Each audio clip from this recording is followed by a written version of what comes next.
22 मई निहाल साहब का यौम पैदाइश का दिन है, इसीलिए आप सब लोगों को बुलाया गया है कि निहाल साहब इस शहर में हमेशा गरीबों और पावरलूम के ताल्लुक़ से इस शहर को बनाया, संवारा और आज ये शहर सबके सामने है। और इसी की कड़ी है कि अपने सियासी सफ़र में उन्होंने हमेशा सेकुलरिज़म का परचम उठा के रखा और आज मुल्क के जो हालात बने हैं 2014 के बाद से, उसी की कड़ी एक थी 2024 का पार्लियामेंट का इलेक्शन। पार्लियामेंट का इलेक्शन में मालेगांव शहर में तमाम ही लोगों ने, यानी जितनी सियासी पार्टियां हैं छोटी बड़ी, सभी लोगों ने कांग्रेस पार्टी का काम किया। अब किसने कितना किया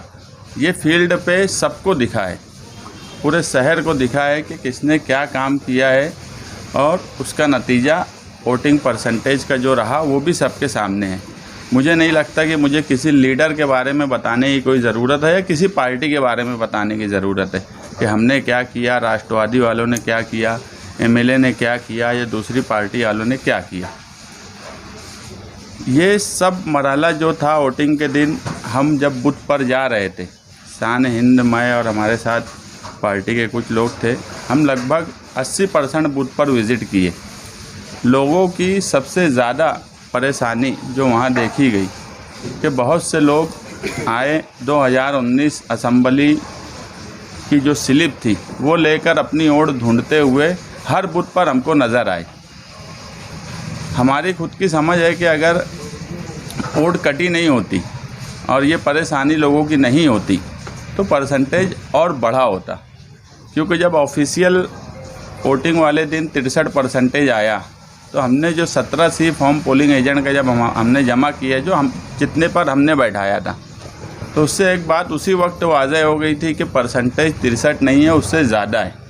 और उस वक्त भी हमने कुछ मीडिया लोग के सामने ये बात रखी कि परसेंटेज जो है, हमारी खुद की समझ अभी भी यही है कि अगर 17 सी फॉर्म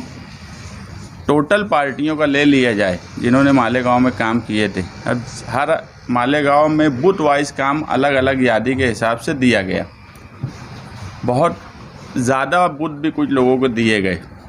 हमको कोई बहुत ज़्यादा बूथ नहीं दिया गया, मगर उसके बाद भी हमने पूरे शहर में कामकाज किए। हम जब वो देख रहे थे कि पोलिंग एजेंट का जो 17 सी फॉर्म आया तो हमको उसी वक्त लग गया कि पोलिंग 70% के आसपास हुई है, और तभी यह एहसास हुआ कि अगर वोटिंग परसेंटेज और बढ़ा होता तो और प्लस पॉइंट होता। मगर मालेगांव शहर के लोग काबिल मुबारकबाद हैं कि इतनी बड़ी तादाद में पार्लियामेंट की वोटिंग करना, ये भी एक रिकॉर्ड है मालेगांव शहर में। और हम हमारी संविधान यात्रा से लेकर डोर टू डोर कैंपेनिंग से लेकर फतेह मैदान के जलसे तक हम एक ही बात बोलते थे कि पिछले तमाम ही पार्लियामेंट का इलेक्शन का जो परसेंटेज है उसका रिकॉर्ड इस बार टूट जाएगा, और मालेगांव शहर के लोगों ने वो करके दिखाया। अब बाकी जो है उम्मीदवार ने दूसरे हलके से कितनी वोट ली है इसकी मालूमात ली जा रही है, मगर एक बात जो कुल मिलाकर समझ रही है कि ये इलेक्शन एक तरफ़ा,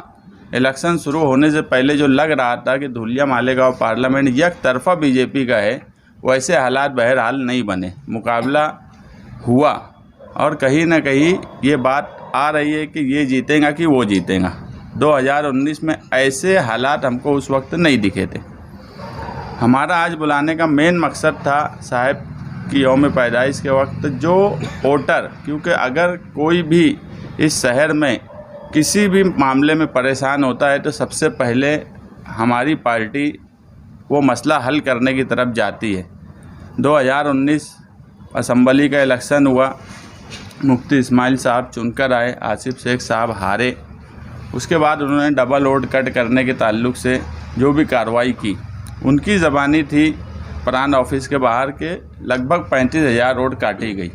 हमारी मालूमात में 40,000 वोट काटी गई। उसमें बहुत से मामला ऐसे सामने आए कि डबल वोट के साथ सिंगल लोगों की भी वोटें कट गई। लेकिन जिन लोगों की वोट कटी और जो उस वक्त एमएलए बने, जो आज भी एमएलए हैं, उन्होंने उनके ताल्लुक़ से कोई कोशिश नहीं की कि उनकी ओर बच जाए।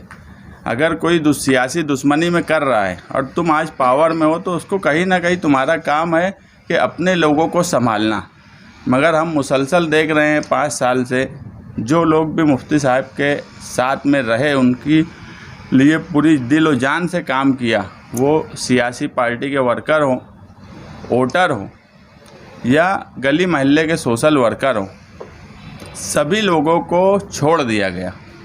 कहीं पर किसी के ताल्लुक़ से अगर कोई परेशानी है, सियासी, समाजी, राशन कार्ड की, वोटर लिस्ट की या किसी भी तरह की, सिर्फ रिकॉर्ड के लिए अगर कोई सियासी पार्टी कुछ करती है तो रिकॉर्ड के लिए मुझे अच्छी से ख्याल है कि एक मर्तबा कुछ 150 कार्ड, पीले कार्ड बांट कर उसकी ऐसी पब्लिसिटी यूट्यूब और अखबारात में दी गई कि जैसे बहुत बड़ा कामकाज किया गया, जबकि वो हैंडीकैप और ये एक शासन का वो निर्णय था। मैं बोला कि इस शहर में जब पीला कार्ड आया देवी गौड़ा सरकार के वक्त, जब निहाल साहब यहाँ के एमएलए थे, उस वक्त लोग ये बोला करते थे कि जो 37% बिलो पॉवर्टी लाइन जो है वो हर शहर में 37% थी। ये मालेगांव शहर वाहिद था जहाँ लगभग 44 से 45% लोगों का पीला कार्ड बना दिया गया। तो हम जो बोलते हैं कि दबदबा इसलिए बोलते हैं कि 37% ही अगर होता तो ये तो गवर्नमेंट की गाइडलाइन थी, वो तो कोई भी कर सकता था। मगर उसको अपने शहर के लिए, यहाँ ज़्यादा गरीब हैं, इसलिए गवर्नमेंट की गाइडलाइन से हटकर अगर 45% उस वक्त कार्ड बनाकर दिए गए तो ये है लीडर का सही मायनों में दबदबा। और यही दबदबा इस शहर में हम लाना चाहते हैं कि कोई कामकाज अगर किसी की ओट कट रही थी उनकी दुश्मनी में कोई अगर काट रहा था तो काटने वाला भी शहर के लिए दुश्मन था और कटवाने वाला भी शहर के लिए दुश्मन था, जिसने उनको संभाला नहीं। आज फ़िरका परस्ती का ये हाल है कि आज अगर मैं ये बोलूँ कि यार मुसलमानों की ये 100 वोट काट दी जाए तो मुझे नहीं लगता कि मुझे बहुत कोशिश करना पड़ेगा। आज पूरा डिपार्टमेंट फ़िरका परस्ती में डूबा हुआ है। ऊपर की लीडरशिप भी कहीं ना कहीं मदद कर दी होंगी वोट कटवाने में, कि अगर कोई वहीं का आदमी बोल रहा है कि ये वोट बोगस है और ये वोट सही नहीं है तो इतनी बड़ी तादाद में किसी के बोलने से वोट कटती नहीं। हम लोग भी यादी पे काम काज करते हैं, अक्सर ये होता है कि वोट अगर इधर से उधर हुई है ट्रांसफ़र करने में या वोट मैयत की कटवाने में बड़ा मुश्किल मरहला है, ये जल्दी होता नहीं है। मगर इस मर्तबा इतनी बड़ी तादाद में कटने की वजह कहीं ना कहीं फ़िरका परस्ती की सरपरस्ती थी वोट कटवाने में, हम ये बात मानते हैं। अब जो हो गया वो हो गया, लेकिन शहर इसको भूले नहीं कि किसने क्या किया है, इलेक्शन में किसने फील्ड पे क्या काम किया, वोट कटने में किसका रूल था, वोट ना बचाने में किसका रूल था। इन सब बातों को देखते हुए हम जो है शहरियान जो परेशान है, क्योंकि हर शहरी ख़ास तौर से मुसलमान, इस शहर में CAA लागू है, आने वाले वक्त में NRC शुरू होने वाला है, तो कहीं ना कहीं वो फ़िक्रमंद है इस चीज़ को लेकर। पोलिंग बूथ पे भी वो फ़िक्रमंदी हमको नज़र आई। इसलिए हम शनिचर के दिन से हमारी ऑफिस से स्पेशल शनिचर के दिन कितनी तारीख है, हमारी आगरा रोड की ऑफिस से 25 मई से हम वहाँ पर कई टेबल लगाकर वोट जिनकी डिलीट हुई है,